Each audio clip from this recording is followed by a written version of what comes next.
Hey friends, welcome back to Midwifery Garden. My name is Sarah, and I am in a zone 6A in Northern Illinois, and it is April.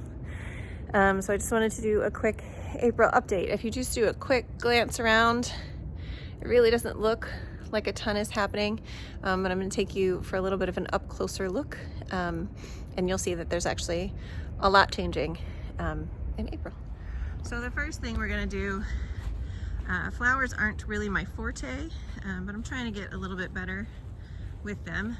We have this little patch back here that is just tulips and daffodils that the squirrels like to eat the tops off of, which is fine. But what we do have, I threw a bunch of seeds out here, I don't know, many weeks ago, but these are poppies. These are little poppy seedlings starting to come up. So poppies actually really like the cold and will do best if planted out before it starts to get really warm. So we've got lots of poppies in here too. All of these little sprouts here are poppies. These I think are bachelor buttons. I can't remember what else I put in here, but I put some rows of some other stuff in here. I put some little starts of snapdragons in here that are doing just fine. We did just have some 25-degree days, and I thought that that was gonna maybe impact these little guys, but it really didn't. The trees are starting to think about putting little buds on, but thankfully these were not quite to budding when that cold snap happened, so hopefully we won't have any super hard freezes.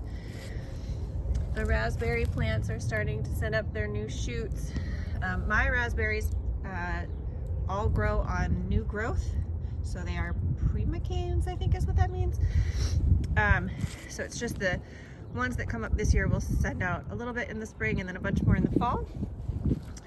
This bed looks sad and empty, but it's not.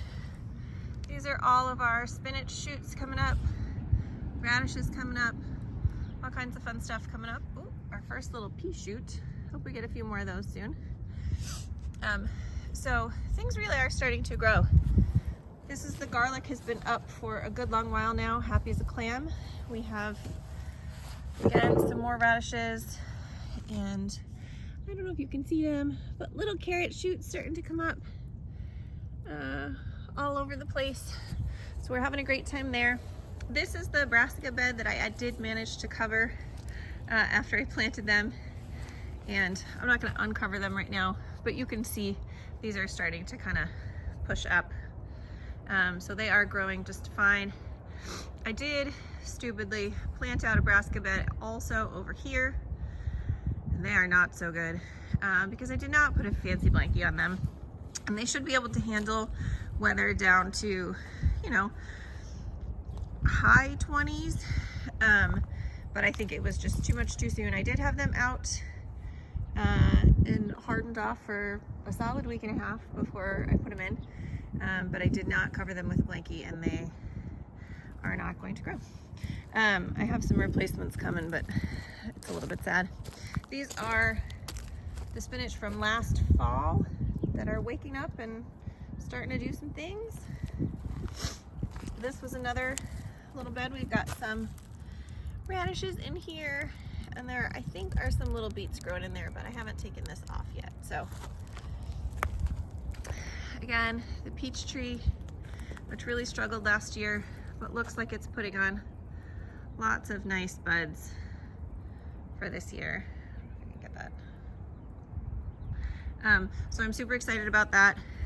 This stuff, the onions are going in the far garden, so these are just my starts. They did go inside for the 25-degree day just because that's a lot of starts and I didn't really want to lose them. These are some more brassicas. They've been out the entire time that that bed has been planted out. Most of them survived just fine, so not sure what happened there.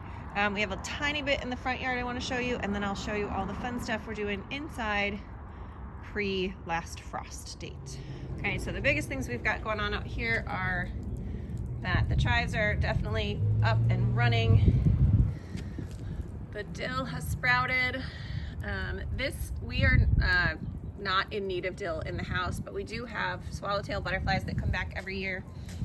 that need this dill to survive. So we do try and plant a bunch of dill for them. And then the cilantro is all up and looking amazing. So that'll do just fine as well. You know, that all went through those 25-degree days and it's fine. The strawberry plants, while wrecked with weeds, are all starting to green up and look amazing. We'd have to dig out this whole bed to get rid of that weed, so I think that's probably not gonna happen. And then this beautiful lilac bush. My husband is a big fan of lilacs, so I got him some lilac bushes starting to bud up. Hopefully those will be open soon. They're one of the first beautiful flowers. Our blueberry bushes are worse for the wear. I may give up on them this year, but some of them are putting on a little bit of growth, so I think this area just, it's a little too covered and doesn't get good sun or water. All right, but let's take you inside for the really fun stuff. All right, this is the flowers that I planted far too early that are just starting to die off because they're just sad to be in here. But we had some calendula and some 4 o'clocks. I know I'm not supposed to grow the 4 o'clocks because they're a wild weed, but they just make me happy. And these are new little batches of flowers that we just started. Some celosia, some status, some stock, some straw flowers, some scabiosa, just some things to kind of brighten the mood. We are starting to get some little shoots in there. So again, not so great with the flowers, but trying to learn.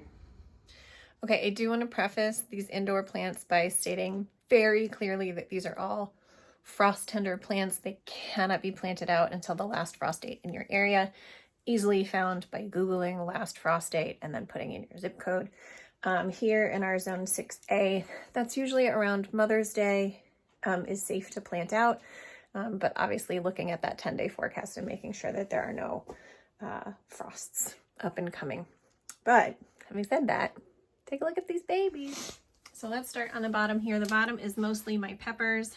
I have red peppers and orange peppers and yellow peppers. I have some jalapenos and some poblanos.